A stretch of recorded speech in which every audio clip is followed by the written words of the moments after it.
Here's a few screenshots of the Vegas Video 10.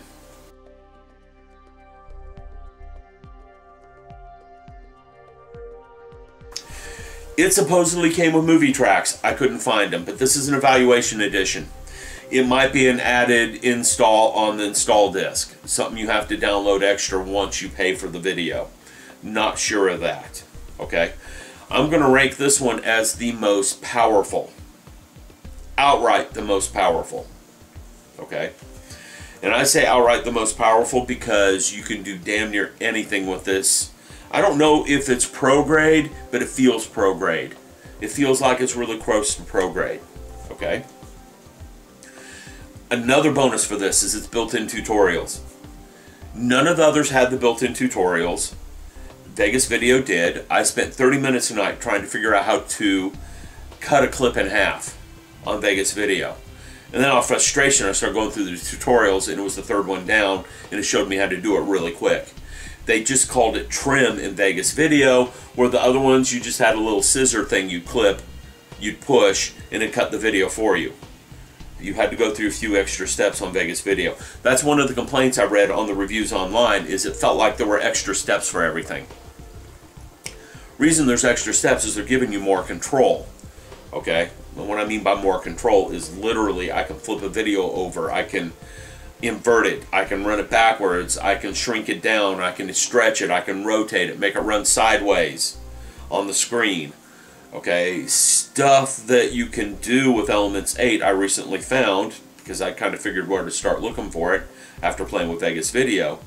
I don't know about CyberLink Power Director, but I suspect, yes, it can do it. I did find it in there too. All three of them can do those sorts of effects. It's just with Vegas Video, it was easier to find them. Okay. It was the second easiest for me to put a video together with. For some reason, it felt pretty intuitive to me.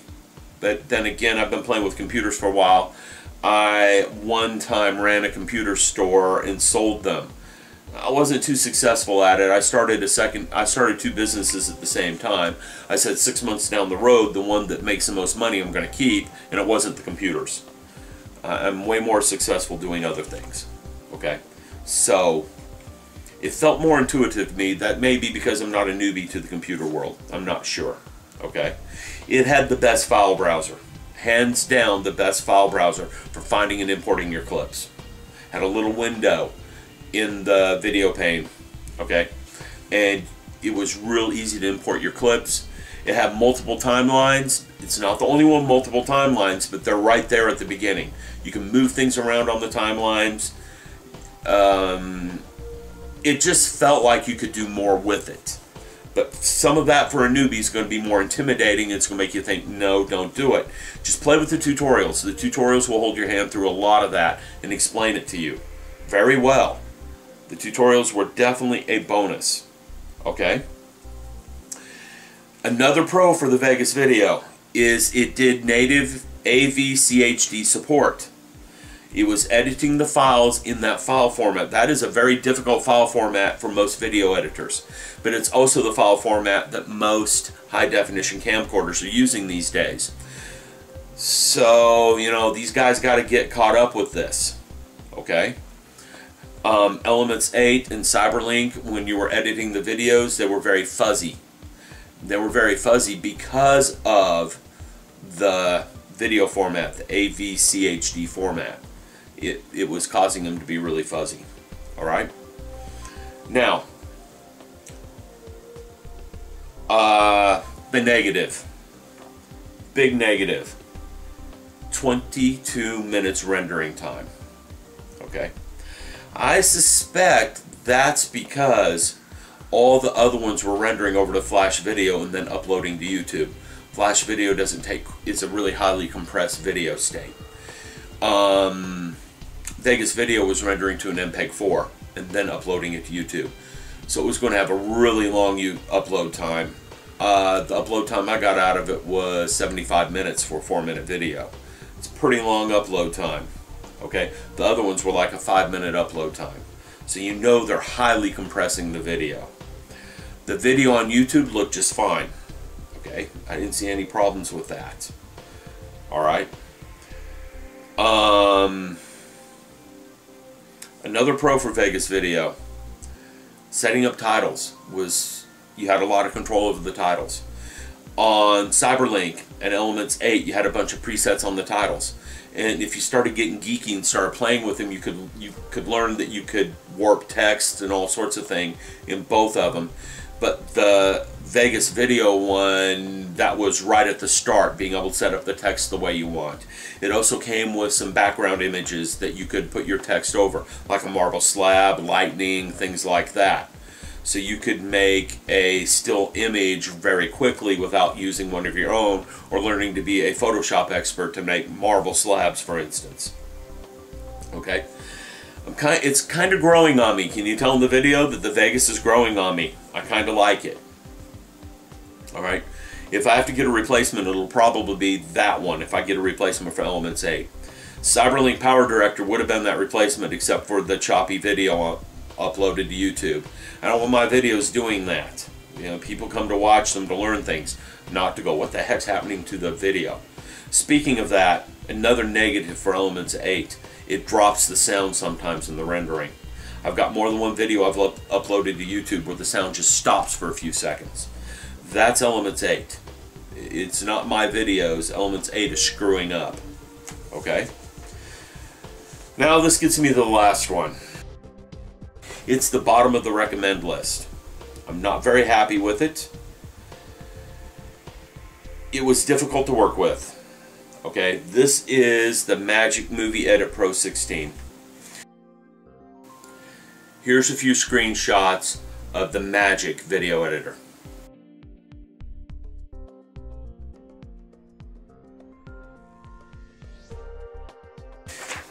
It was difficult to work with because nothing was where you thought it would be. I had to right click a lot to find things. The scroll wheel on the mouse didn't work on anything.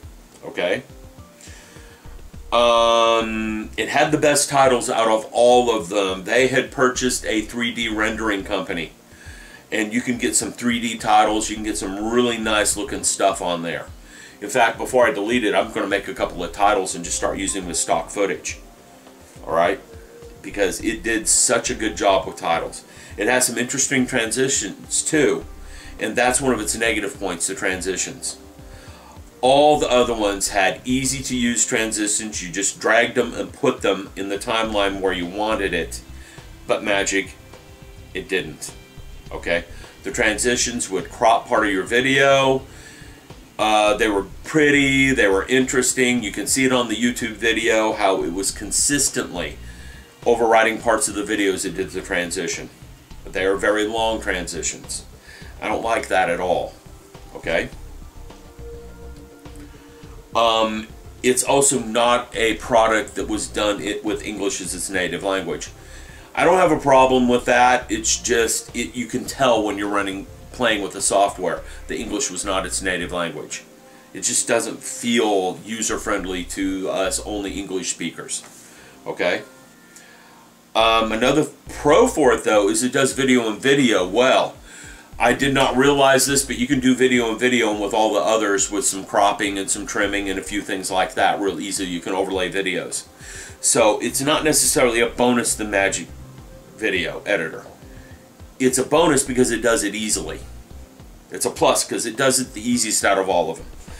So the Magix one, its pluses: good video titles. Video and video is easy. It can do green screen. Okay, I didn't say that earlier. The negatives: the scroll wheel on the mouse doesn't work. The file browser's strange. It has a really strange startup screen, something you have to get used to. Editing audio was difficult to me. I couldn't figure out how to do that with it. So all in all, I'm putting it at the bottom of the list. Well, there you go. There's my conclusions. I'm not a pro at this, so I'm sure I missed a few things. Just my impressions that if I buy another video product, I'm going to go with the Vegas Video. Mainly because it feels more pro-grade to me. It's harder to work with, but once you get used to that hardness, I think you're going to be able to do more with it. Because the tutorial showed me quickly how to flip video around and all sorts of stuff like that. Something the other ones didn't have. So I would almost go with it second just based on the tutorials alone. The bad part is its rendering time and the way it uploads videos to YouTube. They really need to fix that. Okay, so there's its negatives. The Cyberlink, again, was the second easiest to use. It had a lot in common with Elements 8. That's probably why those two are the front runners on the market. But the way it uploaded video to YouTube, not so good. Elements 8 would be my top choice, except for it crashes, it's buggy, and it has zero support from the company that's selling it. I can't emphasize how bad that is. Give your product support, you dumbasses. Okay, I should have said that, so I'm going to bleep that. But there you go. There's my conclusions. Hopefully you found this useful for your daily lives.